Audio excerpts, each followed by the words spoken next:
This is the scariest day of building the camper. Today we have to cut out the galley hatch, the doors, and the ceiling hatch. So this is the first time Anna's actually reading the manual. True. I always read the what not to do, but no, you didn't. You read like one what not to do. You didn't read. But now I'm reading like all of it just to make sure we're both on the same page and we do it correctly, so we don't just cut a random hole in our camper today. That is going to be a hole here very soon. I'm very scared. I'm Doug. And I'm Anna. We bought a wooden teardrop camper kit off the internet. We have zero experience, but it came with a manual that has a lot of pictures. It showed up in 3 boxes that look like this. And we hope to make it look like this, this, and this. Please follow along as we figure this out. And make a lot of mistakes.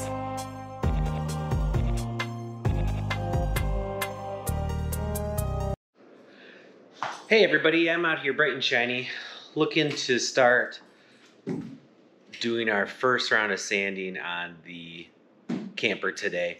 Got 2 coats of epoxy on here, and then I did just an awful job. Hopefully you can see it here. There's a ton of streaks where the epoxy dripped down. So I'm going to throw on the orbital sander, probably with some 80 grit. Try to get those out and then come back around on some 120. So we got a crap ton of sand. We just finished epoxying the full camper again, and we had to shut the garage doors just so that no dirt or anything sticks to it. So it did get a little bit darker in here, so it might be hard to see. But it's nice and shiny. I love when it's like this pre-sanding and you can see all of the wood grain.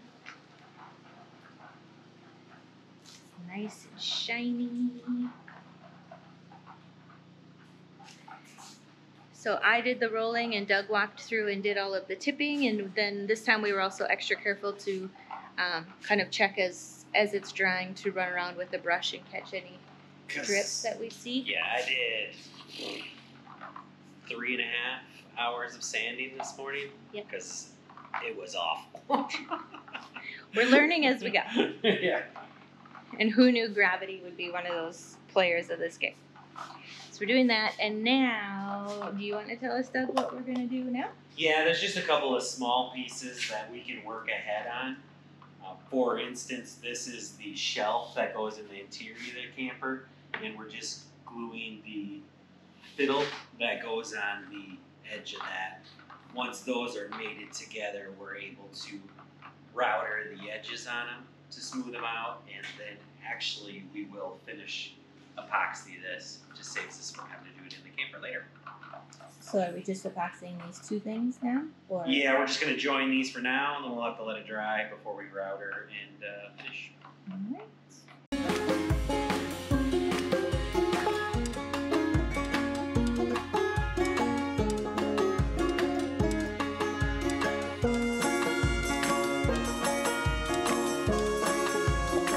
Does anyone else look at those clamps and think bridesmaids dress fittings or wedding dress fittings? Because that's what they make me think.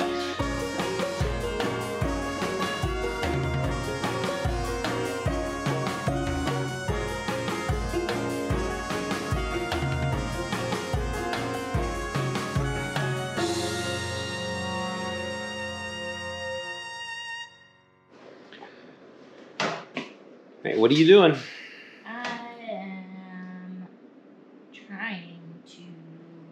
Not a straight line.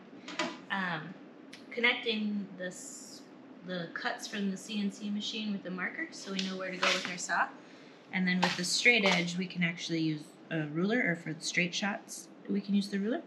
But I was just trying to see if I could use the ruler up here, and I can't. Yeah, you can, because you're connecting these lines, and then you'll go around the curve. So use the straight line for those. Okay. What could go wrong section of the book says what? Go slow. Slow, not a marathon. Slow as you can go, not a marathon. Or a sprint. Yeah, I was just gonna keep saying it out loud. Figure it out. Whoop.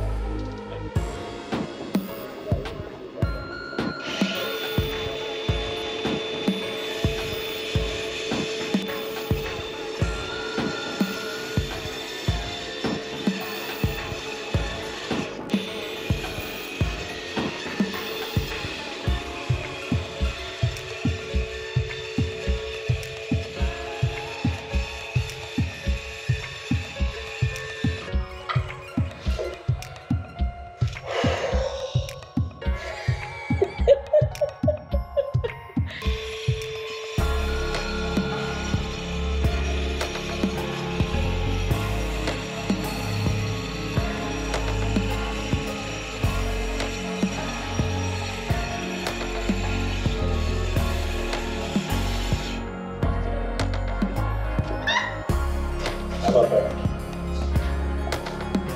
is my student.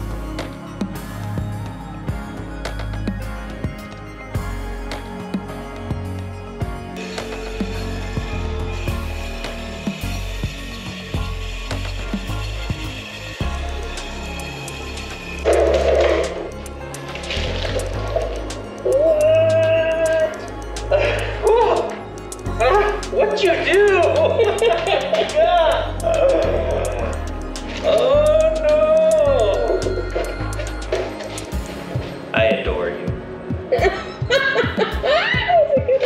I adore you too.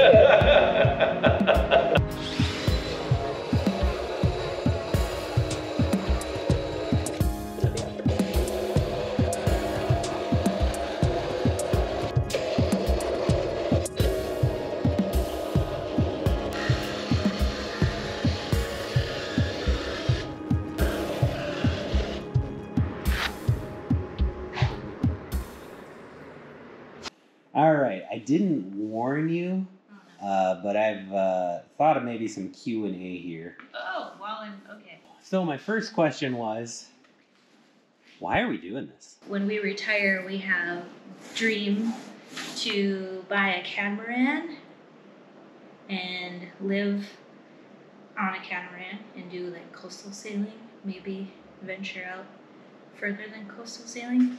And we want to get some practice in with things like epoxy and fiberglass and sanding and all of those things. And this seemed like an easy way to kind of intro level us to quote unquote boat work. What makes you qualified to do this? Absolutely nothing. I don't have a manual labor job. I sit behind the computer and support an application all day long. I'm an application analyst. I've never fiberglassed or epoxied before, so absolutely nothing. It's been easy because everything is cut out for you from CLC. And if you have a husband face that just reads the instructions for you, that makes it even easier. And then he just tells me what to do, and I just work or be and do what I'm told. That's a lot of pressure, by the way. To be the worker bee, following your directions. Yeah, I know. no, like it would really be I know awesome what to you do that. I believe I'm clear and concise. No. Move that over there. Move what over where? Move that over there. Listen Move to what my... over where? And he thinks We that's got great shorthand. We know Uh-huh. a couple. Yeah. All right. Favorite part so far? Fiberglassing and epoxy. What part are you getting sick of? There's been a lot of sanding, so that's just not as fun. You don't see your results when you're sanding like you do when you're epoxying something or fiberglassing. You see it right away. So I'm getting a little sick of sanding, I guess, from that perspective. And do you know we've only started to sand? I know. Oh, okay. So you might want to change your perspective on But it. I just liked making it look Oh, shiny. what's that? Oh, you just went right over it. Yeah, that was It's in the the whole feather now in in there. it to Yeah. win it. Why, in your opinion, are we building a teardrop camper? So you mentioned the prep for sailing someday life sort of thing. I also, we recently got into, not recently, we've always really liked doing projects together. And we didn't have a fun project to do. There could have been like some home remodeling crap that I'm just not excited about. We could have ripped something out and got started on that, but I thought this would look like more fun for us to do together. What has been your favorite part so far? Man, I didn't know you were going to ask me the same questions. I should have had answers for my own questions, huh? Mm-hmm. Yeah, some of the early stuff. I really, it was exciting, like just getting started, but it was cool when we finally took it out of the mold. That was really satisfying, in my opinion. Where is one place you have always wanted to go in the world? When when we started dating, one of the first things that Anna had talked about, one of those stupid, like, probably the same sort of Q&A that you do when you're dating, is she always wanted to visit Scotland. And I even then got her a Visit Scotland travel guide as kind of a cute gift and say, hey, we should do this thing. Someday we're going to do this together. Pretty sure you've lost that book. I have, but you even wrote on the inside of it. Oh my God. Yeah. What a sentimental, beautiful gift. Yeah. It would be really nice if you had that and had lost Well, it. I moved like 6 times Yeah. in 3 years and it got lost. But it was a really cute idea. And so I'm really excited. Now that's coming. Yeah, now we get to go to Liverpool to see a soccer game. I don't know why a paintbrush is still in my hat, but we're just going to go with it. Actually, I want that to hit the ridges. Okay. And we're going to be going to Scotland for 6-ish days, I think, in Scotland, touring castles, going for hikes, and seeing all different kinds of things. And we're going to be recording all of that while we are there, too, and sharing it on our channel. So we aren't just going to be a camper channel, because that would get old. Yeah. So we've got some travel coming up, too, that we're going to be taking everybody along with. So exciting. Milo, are you excited? Would you recommend others take this on? I think it has been a great time. I don't think that, again, this has taken any sort of special skills or knowledge. It's just a little bit of reading and willingness to try.